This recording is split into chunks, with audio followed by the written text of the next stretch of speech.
Hi, I'm David Taylor. I'm the product manager of advanced diagnostic products at Reichert, and I'd like to talk today about the Ocular Response Analyzer, its method of operation, and its clinical applications. The Ocular Response Analyzer is one device that has four primary output parameters, and those parameters are two pressure measurements that we refer to as IOP-G and IOP-CC, and two corneal biomechanical property measurements that we call corneal hysteresis and corneal resistance factor. Now, the IOP-G is a traditional Goldman correlated IOP pressure measurement, and the IOP-CC is a corneal compensated pressure measurement that takes corneal biomechanical properties into consideration. And corneal hysteresis and corneal resistance factor are two slightly different indications of corneal biomechanical properties. Let's talk for a few minutes about the method of operation of this device. We use a dynamic measurement process. That is, the cornea is moving very rapidly in response to a force being applied by an air jet. And we're monitoring that corneal motion and tracking the pressure required to deform the cornea in a very short period of time. And it's the dynamic nature of this measurement that makes possible the capture of very unique and useful information about the eye. How do we do this? First, before we get into the actual method of operation, let's talk about a couple of simple physics concepts. Talk about elasticity. Elasticity is the property of a substance that enables it to change its length, volume, or shape in direct response to a force and recover from this deformation upon removal of the force. You often hear people talk about strain and stress. Strain is the deformation, and it is directly proportional to the stress, which is the applied force.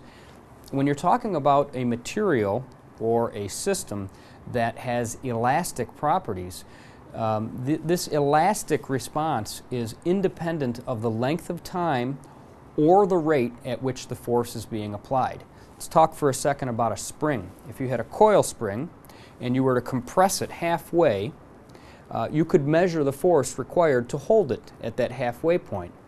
Now, this force is independent of the length of time that I hold it here, and it's independent of the rate of speed that I compress the spring. It's always going to take the same amount of force to hold it at this midway point. As a matter of fact, I could compress the spring all the way down and then back up to that halfway point again, and it's still going to take the same amount of force to hold it there. That's elasticity. Talk for a second about viscosity. Viscosity is another type of resistance, but it's a resistance to flow. And when you talk about viscosity, you're talking about fluids or gases. These fluids or gases change shape or move, and the resistance to flow is a resistance of the neighboring portions of that material relative to one another. The more viscous a fluid is, the more it resists flow. Think about some materials that you experience in your daily life, like water, or something with more viscosity, like honey. Honey obviously is thicker and therefore more viscous than water. If you were to imagine a big bowl full of honey, and I had a plastic spoon in my hand and I were going to drag it through that bowl full of honey, the slower I move the spoon, the easier it would be for me to move it through the honey. If I tried to move the spoon very rapidly through the honey, that spoon would bend back.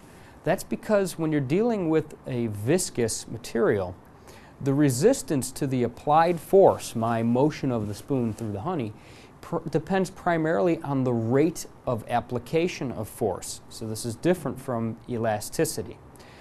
So when you're dealing with a system like the cornea, you're dealing with what we call a viscoelastic system. It has components of elasticity and it has components of viscosity. We look here at an example of another type of viscoelastic system, an automotive suspension strut. The coil spring is the elastic portion of it, and the shock absorber or the damper is the viscous portion of it. Together these things work as a viscoelastic system, and that's exactly what the cornea is.